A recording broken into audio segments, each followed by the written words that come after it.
Assalamualaikum warahmatullahi wabarakatuh. Sahabat Bang Day, keren penampakan Museum Nabi Muhammad SAW di Ancol.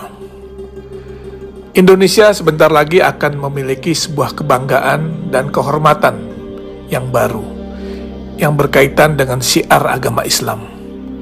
Apa itu? Museum Internasional Sejarah Nabi Muhammad SAW dan Peradaban Islam di Jakarta, tepatnya di pantai timur Ancol, yang akan menjadi oase bagi seluruh masyarakat Indonesia, terutama kaum muslimin, di dalam menggali lebih dalam bagaimana perjalanan hidup Rasulullah SAW. Peletakan batu pertama pembangunan museum ini yang seluas 6 hektar dilaksanakan pada bulan Februari 2020 yang lalu di lokasi yang dekat dengan pantai Karnaval Ancol.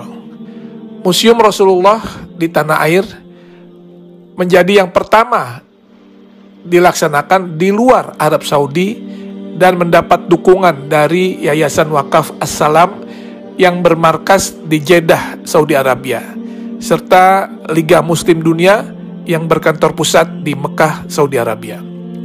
Indonesia menjadi negara pertama di luar Arab Saudi yang memiliki Museum Nabi Muhammad SAW.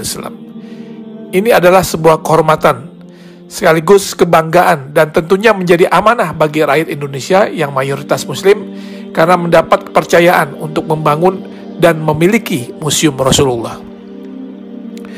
Museum Rasulullah ini terdiri dari 2 lantai dengan total luas bangunan mencapai 10.000 meter persegi. Selain ruang pameran yang berisi benda-benda bersejarah dan peradaban Islam, di dalam komplek museum ini juga terdapat auditorium, masjid, dan lapangan luas untuk kegiatan agama serta kegiatan manasik haji.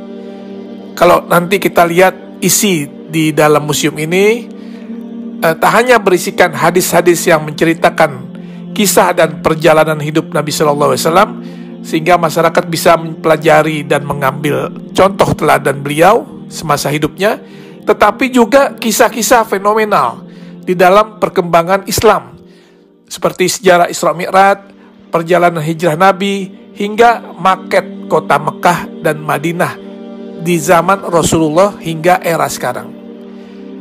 Sesuai dengan teknologi yang ada sekarang, maka tampilan juga diorama atau kisah-kisah serta benda sejarah sejak zaman Rasulullah akan ditampilkan di dalam 3 dimensi, sehingga siapapun yang melihatnya akan bisa mengetahui dan mempelajari dengan detail. Dan juga nanti di museum ini akan ada naskah, manuskrip, literatur, hingga benda-benda bersejarah yang berhubungan dengan Rasulullah SAW serta peradaban Islam yang tersaji di dalam museum tersebut, yang merupakan hasil dari pengumpulan yang dilakukan selama 14 tahun oleh Yayasan Wakaf As-Salam. Insya Allah Museum Rasulullah akan menjadi ikon wisata religi baru bagi masyarakat Indonesia dan negara di kawasan Asia maupun Eropa. Terlebih lokasi yang strategis dan mudah diakses, museum ini juga akan syarat dengan wahana dan informasi edukatif yang dapat menjadi objek penelitian bagi mereka yang berminat kepada studi-studi agama, khususnya agama Islam. Tentunya dengan dibangunnya Museum Rasulullah ini akan menambah destinasi wisata religi di Jakarta, dan dipastikan Jakarta akan menjadi tujuan wisatawan baik dalam maupun luar negeri.